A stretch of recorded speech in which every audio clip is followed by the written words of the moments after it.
So today we're going to study about biomolecules, its basic uh, definition and types. So now biomolecules, as the name suggests, are the molecules that are mostly found in living organisms. Now these living organisms and organic compounds, they are built from primary 6 elements. Now those elements are common and known to everybody. So carbon, hydrogen, oxygen, nitrogen, phosphorus and sulfur. Now all the contents and the percentage of these differ. Mostly carbon, hydrogen and oxygen are present in all the carbohydrates that we see, and nitrogen, they are mostly found in nucleic acids. And then for the phosphorus and sulfurs, these percentage, they are known by what we call as when we burn organic compounds that are found, we see something that is ash and do a chemical analysis and then understand the percentage of chemical that is present in the certain tissue or anything that we have burnt. So this is one of the basics. A few major classes of biomolecule. Now first is amino acids. Now everybody has heard about this. Everybody knows that protein is important in a diet and everybody wants to include it more and more, but they are very rarely found in certain foods. Now these proteins, they are joined by peptide bonds. Their primary functions are enzyme, catalyst, because as you know, enzyme is nothing but a protein, and all proteins are bioenzyme. All enzymes are protein, but not all proteins are enzyme. So that's pretty basic. So one example of enzyme is enzyme, which is very common. Now this enzyme is used or helps in formation of peptide bonds during protein synthesis. There are certain proteins suppose structural function. Let's say structural for always collagen is that is present in skin tissues. They help in proper elasticity of connective tissues. And let's say a very important protein, that is transport protein. Now hemoglobin is one of the most common example. Now let's say regulatory protein. Now these are mostly hormones because they move from here to there because of functions. So insulin.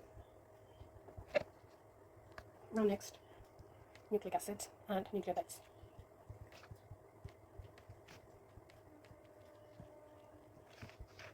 Okay. Now nucleotide consists and a pentose sugar and a phosphate group. So next, DNA and RNA are polymers of nucleotide. Means one nucleotide plus one nucleotide, they suppose n to the power n, they form DNA and RNA. To understand the basic structure of DNA and RNA, you need to understand one basic key feature, that is sugar. Now this plays a key role in differentiation of DNA and RNA. For DNA, the sugar that we see is deoxyribose, and for RNA, we see ribose. Now not only the sugar structure is different, but also nitrogenous bases, these are different too. In DNA we see adenine, thymine, guanine, cytosine, but in RNA we see adenine, uracil, guanine, cytosine.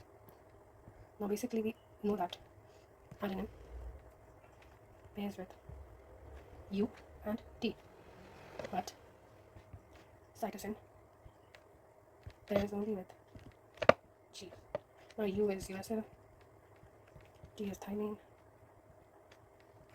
and G is guanine. Now we know that phosphate is present on the 5' carbon of sugar. Now this varies with DNA and RNA. Now for this, the 3' carbon of one sugar links through phosphate group to other 5' carbon of the other sugar via phosphodiester bond. Now, this forms a sugar phosphate bond which is negatively charged.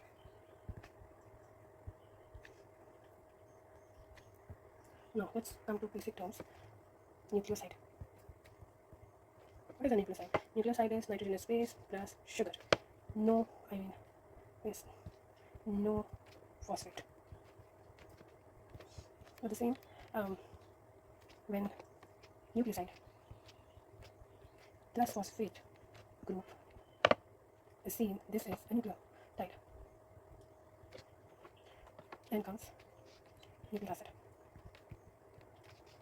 Now, a polymer of nucleotide linked by phosphodiester bond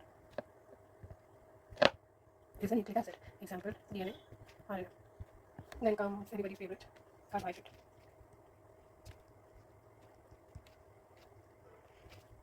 The carbohydrate is named in such a way because it has a general formula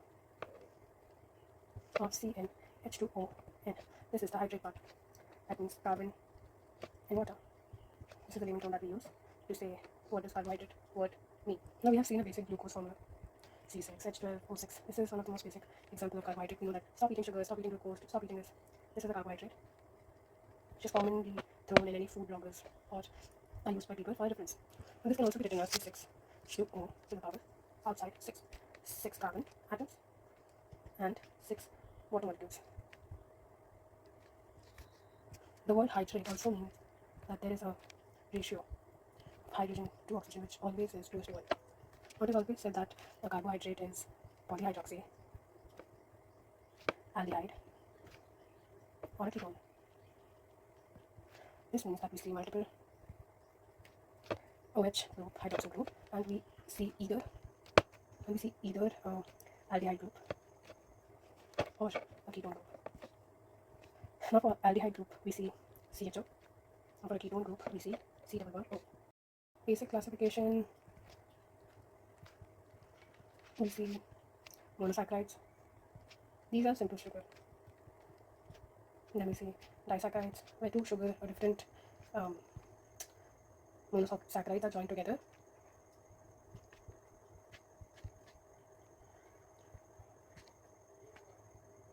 In same way we have poly and oligosaccharides.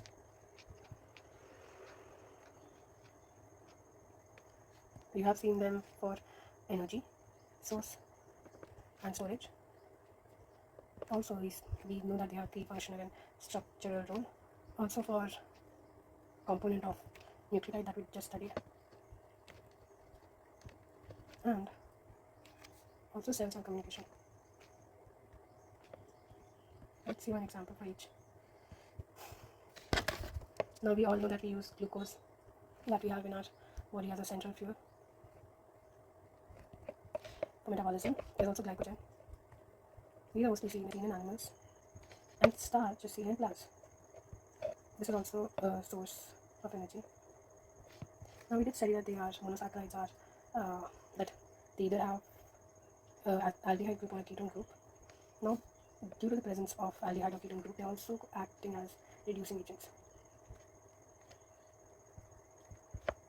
Now the last and one of the most biomolecule that is used for signaling or for energy storage or for membrane transport, lipids. These are water insoluble biomolecules. They are also known for the solubility that they possess in a non-polar solvent, like ether or chloroform. Now these are not polymers like nucleic acids or proteins or carbohydrates that we see. These are mostly known for their diverse group of hydrophobic or amphipathic molecule. They have functions like energy storage, Now this we use triacylglycerol to be an example. Then membrane structure, they are used also for membrane structure. For example, phospholipids and cholesterol. Also, they have a key importance in signaling molecule, like any steroid hormones or any signals that are regulating metabolism, inflammations. These are one of this important key function, hormone based, because that is how our cell signaling works. And then there's one more, that is insulation and protection. Now, insulation and protection, we know that we have nerve cells that are insulated with lipids. This is seen in myelin sheath, and these help regulate temperature in our body, also help cushion many organs. We all know that we know that there is a small adrenal gland above our kidney. Let's draw it with brown. Wait, I don't know if it's going to be brown. Now these adrenal glands on top of the kidney is a lot more related because these help synthesize steroid hormones. Also, mostly all of the cholesterol is derived from this type of lipid. These include glucocorticoids,